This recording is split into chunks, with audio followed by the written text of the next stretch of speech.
चलिए, लक्ष्य basic knowledge hub में आप सभी का दोबारा स्वागत है। बहुत सारे ऑब्जेक्टिव्स के साथ, बहुत सारे एमसीक्यूज के साथ, जो कि data processing software, computer application, computer science सभी में एप्लीकेबल होते हैं। फिर से स्टार्ट करते हैं।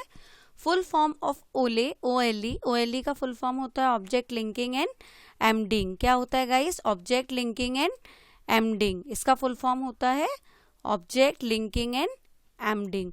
उसके बाद अगर मैं बात करूं method of placing one object from an application to another. अगर मुझे किसी भी ऑब्जेक्ट के एप्लीकेशन को दूसरी जगह ले जाना है तो मैं उसको लिंकिंग के थ्रू भी कर सकती हूँ। फिर क्या है? In which method there are no connection to the original file, मतलब किसी भी तरीके से वास्तविक फाइल से उसका कोई भी कनेक्शन नहीं होता है। एम्बेडिंग का नहीं होता है कोई भी कनेक्शन।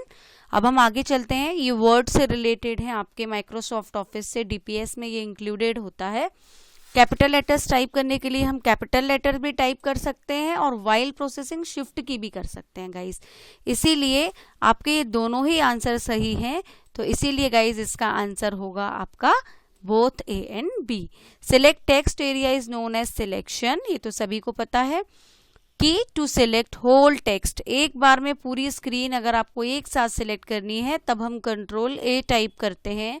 गाइज इसमें एक तरफ सारे ऑब्जेक्टिव्स इंग्लिश में हैं और एक तरफ सारे ऑब्जेक्टिव्स हिंदी में हैं, तो आप अपनी अपनी कन्वीनियंस के अनुसार अपनी लैंग्वेज को चूज कर सकते हैं।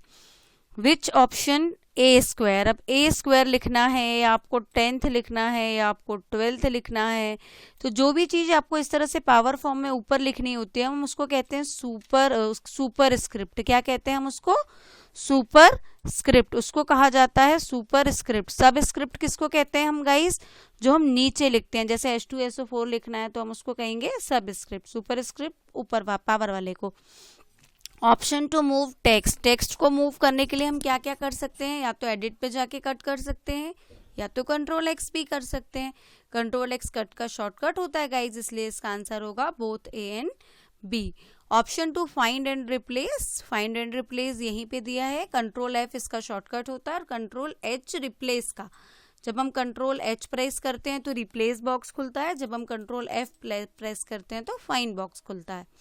फाइंड और रिप्लेस में क्या फर्क है? फाइंड में केवल हम किसी शब्द को ढूंढ सकते हैं और रिप्लेस में उस वर्ड को दूसरे वर्ड से रिप्लेस कर सकते हैं as we want. Command to bold text, bold मतलब बी फॉर बोल्ड होता है, तो इसका आंसर आपको इसके क्वेश्चन में ही दिया हुआ है। Command to write O square, ये दोबारा दे दिया गया है, इसका आंसर सुपर स्क्रिप्ट है, पर पहले ऑप्शन चेंज थे अभी दूसरे हैं। कमांड टू राइट बुक, ये केवल बुक नहीं लिखा है, आप देखेंगे बुक के बीच में ये एक लाइन कटी हुई है, तो इस तरह से जब हमें लिखना होता है तो ये स्ट्राइक थ्रू कहते हैं हम इसको। क्या कहते हैं इसको? Strikethrough. Shortcut key to decrease the font size, font size को डिक्रीज करने की शॉर्टकट की होती है लेस देन, और अगर यहीं पे डिक्रीज की जगह इंक्रीज होता तो होती ग्रेटर देन। लेकिन ये दोनों शॉर्टकट कीज थोड़ी लंबी हैं गाइज। इससे भी छोटी एक बहुत अच्छी शॉर्टकट की है जो है कंट्रोल CTRL आपको दबाना है, प्लस आप ये वाला जो ब्रैकेट होता है करली ब्रैकेट, अगर आप कंट्रोल के साथ करली ब्रैकेट ओपन करते हैं सिलेक्ट करके मैटर को तो वो एक एक पॉइंट छोटा होता है। अगर सेम हेयर इसी ब्रैकेट को आप कंट्रोल के साथ क्लोज वाला ब्रैकेट दबाते हैं तो वो एक एक पॉइंट इंक्रीज होता है। तो इंक्रीज और डिक्रीज लेस देन और ग्रेटर देन से ही आप याद रख सकते हैं। तो ये भी है शॉर्टकट कीज, क्योंकि ऑप्शन में यही दी है तो हमें यही टिक करनी है, पर आपके एक्स्ट्रा नॉलेज के लिए मैं आपको बता रही हूँ कि और भी शॉर्टकट कीज होती हैं सेम थिंग करने के लिए। This feature is use to arrange the data into rows and columns. Rows and columns की अगर हम बात करें तो नेचुरल सी बात है, रोज और कॉलम्स किस में होती हैं? टेबल में होती हैं, तो इसका आंसर होगा टेबल। इंटरसेक्शन ऑफ रो और कॉलम, जहां रो और कॉलम मिलते हैं हम उनको क्या कहते हैं? सेल कहते हैं, है ना। उसके बाद क्या दिया है? Which tab provide us facility to insert picture, insert से जाके हम इंसर्ट पिक्चर करते हैं, नेचुरल सी बात है। Button of creating rectangle, rectangle इनमें से क्या है? उसी से हम रेक्टेंगल ड्रॉ करेंगे। Adding effect to the text is called, हमें यदि कोई भी इफेक्ट टेक्स्ट पे अप्लाई करना है तो ये क्ले पार्ट किस पे होता है? पिक्चर पे। शेप से हम शेप बनाते हैं, ड्राइंग से हम कैनवास बनाते हैं। टेक्स्ट हमेशा किस में होगा? वर्ड आर्ट में। वर्ड आर्ट से हम फ्रंट पेज बनाते हैं, डिजाइनर चीजें लिखते हैं, वो सारा चीजें आती हैं। और वो टेक्स्ट को कैसा बनाता है? इफेक्टिव बनाता है।